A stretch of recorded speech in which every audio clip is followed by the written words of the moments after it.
भारत ने हासिल की है बड़ी कूटनीतिक जीत। कतर ने कथित जासूसी के आरोप में हिरासत में लिए गए 8 पूर्व भारतीय नौसेना के कर्मियों को रिहा कर दिया है। इसका भारत ने स्वागत किया है। रिहाई के बाद 7 भारतीय देश लौट आए हैं। कतर में भारत को बड़ी कूटनीतिक जीत मिली है। 8 पूर्व नौसेना अधिकारियों की रिहाई हो गई है, जिसमें से 7 भारत लौट आई हैं। इसी के साथ विदेश सचिव विनय मोहन क्वात्रा ने इस रिहाई को लेकर महत्वपूर्ण बयान दिया है। भारत के लिए एक बड़ी कूटनीतिक जीत में कतर ने 8 पूर्व भारतीय नौसेना कर्मियों को रिहा कर दिया है। इन्हें जासूसी के एक कथित मामले में खाड़ी देश में हिरासत में लिया गया था। विदेश मंत्रालय ने बयान जारी कर इस घटनाक्रम का स्वागत किया और कहा कि एक निजी कंपनी अल दहरा ग्लोबल कंपनी के लिए काम करने वाले 8 पूर्व भारतीय नौसेना कर्मियों में से 7 कतर से भारत लौट आई हैं। विदेश मंत्रालय ने अपने बयान में कहा कि भारत सरकार दहरा ग्लोबल कंपनी के लिए काम करने वाले 8 भारतीय नागरिकों की रिहाई का स्वागत करती है। इन्हें कतर में हिरासत में लिया गया था। इनमें 8 में से 7 भारत लौट आई हैं। विदेश मंत्रालय ने अपने बयान में कहा कि हम कतर राज्य के अमीर के फैसले की सराहना करते हैं। इन नागरिकों की रिहाई और घर वापसी हमारे लिए खुशी की बात है। रिहाई के बाद भारतीय नौसेना के पूर्व सैनिकों ने दिल्ली लौटकर इस मुद्दे पर हस्तक्षेप के लिए प्रधानमंत्री नरेंद्र मोदी को धन्यवाद दिया। नौसेना के इन पूर्व अधिकारियों ने कहा कि पीएम मोदी के हस्तक्षेप के बिना हमारे लिए यहाँ खड़ा होना संभव नहीं था और ये भारत सरकार के निरंतर प्रयासों के कारण हुआ है।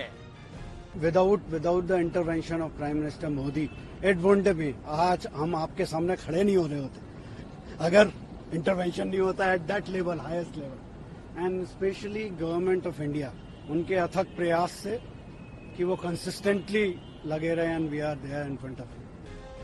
बाद में विदेश मंत्रालय में एक प्रेस कॉन्फ्रेंस के दौरान विदेश सचिव विनय मोहन क्वात्रा ने कतर द्वारा छोड़े गए पूर्व भारतीय नौसैनिकों पर कहा कि हम फैसले की दिल से सराहना करते हैं। 7 भारतीय अपने घर वापस आ गए हैं। 8वें भारतीय को भी रिहा कर दिया गया है और उनकी भारत यात्रा सुनिश्चित करने के लिए प्रयास जारी हैं। विदेश सचिव ने कहा कि माननीय प्रधानमंत्री ने रिहाई सुनिश्चित करने की पहल की निगरानी की है। जो मैंने पहले टिप्पणी की उसमें निहित है कि प्रधानमंत्री मोदी जी व्यक्तिगत रूप से इस विषय का जो लेके सुपरविजन करते रहे हैं और उनके सशक्त नेतृत्व का प्रमाण ही है ये एक प्रकार से, और संबंधों की सशक्तता को भी दर्शाता है। वहीं केंद्रीय मंत्रियों ने भी कतर में फंसे भारतीयों की रिहाई पर प्रतिक्रिया दी है। केंद्रीय मंत्री अनुराग सिंह ठाकुर ने कहा कि नए भारत में हर भारतीय की जान बेशकीमती है। कतर से भारत लौटे देश के वीर जवानों का हार्दिक अभिनंदन। मोदी है तो मुमकिन है। देखिए, सबसे पहले तो मैं कहूंगा प्रधानमंत्री मोदी जी का बहुत बहुत आभार। मोदी है तो मुमकिन है।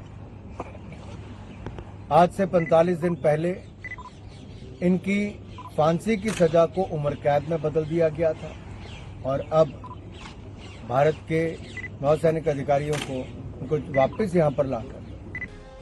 पिछले साल दिसंबर में कतर की एक अदालत ने अल दहरा ग्लोबल मामले में गिरफ्तार किए गए 8 भारतीय नौसेना के पूर्व अधिकारियों की मौत की सजा को उलट दिया था। मौत की सजा को घटाकर जेल की सजा में बदल दिया गया था। ये घटनाक्रम तब हुआ जब कतर की प्रथम दृष्टया अदालत ने नौसेना के इन पूर्व नौसैनिकों की मौत की सजा के खिलाफ भारत सरकार की तरफ से दायर की गई अपील को स्वीकार कर लिया था।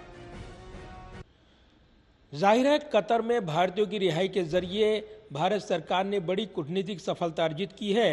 ये इसलिए भी अहम है क्योंकि इन भारतीयों को पहले मौत की सजा सुनाई गई थी, जो उम्र कैद में तब्दील हो गई थी, और आखिरकार भारतीय कूटनीति के सफल प्रयासों के बाद इन भारतीयों की सकुशल वापसी हो रही है। कैमरामैन पवन शर्मा के साथ प्रदीप कुमार, टोटल न्यूज, दिल्ली।